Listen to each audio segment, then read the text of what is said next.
먹는 데 관해서는 도통 무관심했다. 독립을 해서 혼자 살기 전까지만 해도 손가락 하나 까딱하지 않아도 밥상이 뚝딱 차려졌기 때문일 테다. 젊은 날의 나에게 있어서 식사는 누군가가 알아서 그냥 차려주는 것이었다. 배를 고른 일은 없지만 언제나 늘 먹고 싶은 음식만 나오는 것도 아니었다. 그래서 혼자 살기 시작했을 때는 신나는 마음을 주체할 수 없었다. 내가 원하는 때에 좋아하는 음식을 먹는 삶이란 신선했다. 요리의 요자도 몰랐던 나는 패스트푸드점이나 술집에서 친구들과 식사를 해결하기도 했고 어쩔 때는 과자로 끼니를 때우거나 굶기도 했다. 그런 삶이 즐거웠다. 하지만 요리에 눈을 뜨면 패스트푸드로 연달아 끼니를 해결하거나 심지어 과자로 식사를 때우는 일이 줄어들기 마련이다. 원점으로 돌아왔다고 할까. 정해진 시간에 세 끼를 야무지게 챙겨 먹는 본가에서 몸에 밴 식습관으로 돌아왔다. 내 나이 20대 중반의 일이었다. 요리에 취향이랄 게 전혀 없었다. 제 손으로 하는 요리에 이제 막 눈을 뜬 수준인데다 단순히 즐거운 마음에 좋아하는 것만 만들었다. 조미료나 식재료도 물건을 따져보기보다 가격을 우선시해서 샀다. 물론 경제적인 여유가 없었기 때문이라지만 요리에 대한 취향과 지식이 없어서이기도 했다. 다만 한 가지 고집하는 게 있다면 벌레가 나올 법한 채소는 구입하지 않는 것이다. 양배추를 벗기다가 나오는 벌레가 털이 숭숭 난 벌레든 민달팽이를 닮은 동물이든 날개가 달린 작은 벌레든 어쨌거나 나는 무서웠다. 그래서 벌레 먹은 흔적이 있는 잎채소는 절대 사지 않았다. 즉 유기농 채소와 무농약 채소는 사지 않았다. 는 뜻이다. 또래 친구들과 나는 벌레를 택할 바엔 농약을 택하겠다고 열변을 토할 정도였다. 외식을 할 때도 맛집보다는 그냥 술을 마실 수 있는 곳이라면 어디든 좋았다. 맛집 정보의 밝은 편집자가 맛있다고 소문난 곳에 데리고 가주더라도 그 맛에 오롯이 집중하지 못했다. 편집자가 아니라 또래 남자친구가 그런 가게에 데려가 주더라도 역시 요리의 맛을 즐기기보다 그에 앞서 인기를 끌고 싶어서 맛집 정보를 깨게 된 건가 하고 그릇된 의심을 품었다. 돼지목의 진주라는 말은 이런 상황을 가리키지 않을까. 정성껏 대접해준 사람들에게 새삼스레 송구스러운 기분이 든다.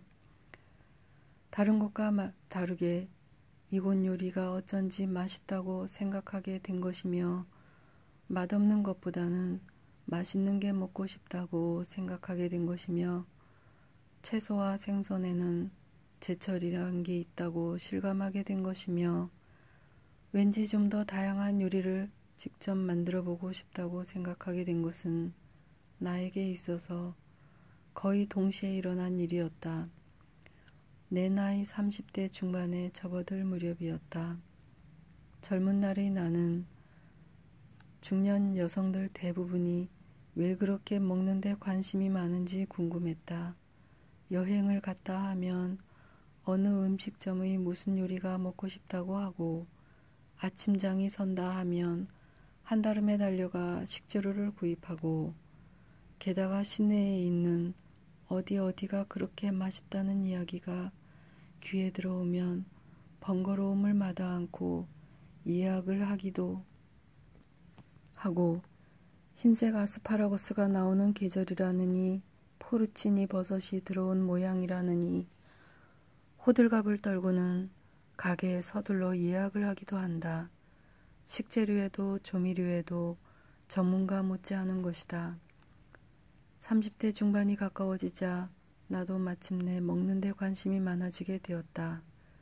그렇게 되고 보니 수수께끼랄 것도 없이 단순히 맛있는 음식이 먹고 싶었다. 단지 그뿐이었다.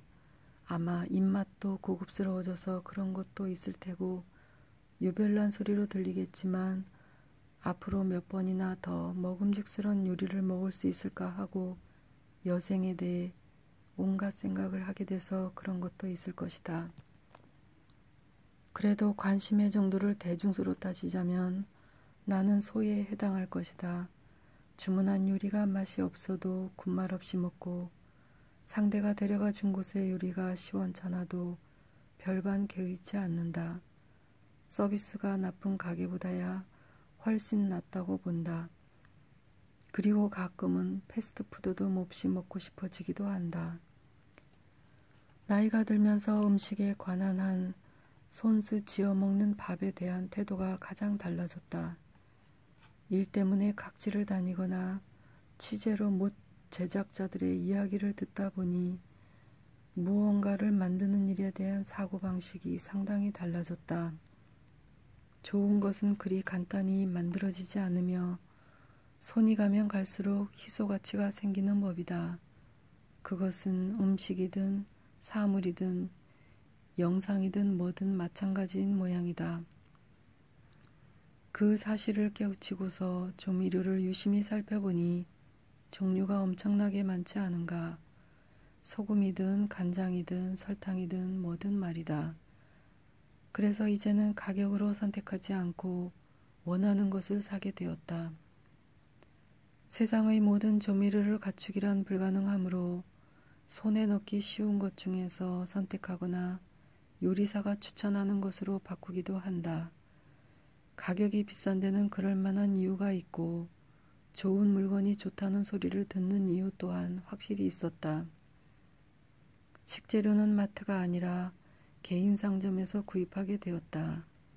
생선은 생선가게, 고기는 정육점, 채소는 채소가게에서 사는 편이 무게나 개수를 자유롭게 선택할 수 있고 무엇이 제철인지 바로 알 수 있다. 내가 겪은 변화 중에서 가장 놀라운 것은 유기농 채소를 사게 되었다는 점이다. 벌레가 있을 바엔 농약이라며 태연하게 말했던 내가 말이다. 벌레라면 지금은 눈꽃만큼도 무섭지 않다.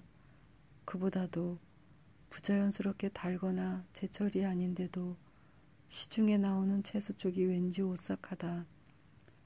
그렇지만 이것들도 역시 요리에 대한 관심의 정도로 치면 중 정도쯤 되지 않을까.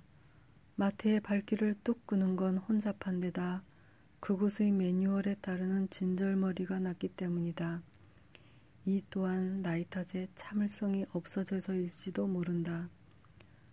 무슨 일이 있어도 유기농 식품을 사겠다고 정해놓은 것도 아니고 채소가게에서 채소를 살 때 가격표에 쓰인 생산지 또한 유별나게 체크하지도 않는다. 어쩌면 이와 같은 큰 변화가 일어난 이유는 나이로 인한 식담 때문만이 아니라 나와 더불어 식사하는 가족이 존재해서일지도 모른다. 혼자였다면 아마도 먹는데 무심했을 것이다. 조금이라도 신선하고 먹음직스러운 것, 몸에 좋은 것 등을 따지지 않을 테다. 하지만 다른 사람도 함께 먹으니 신경을 쓰는 것이다. 나 말고 다른 사람을 생각하게 된 것도 요즘 들어서 생긴 변화가 아닐까 싶다.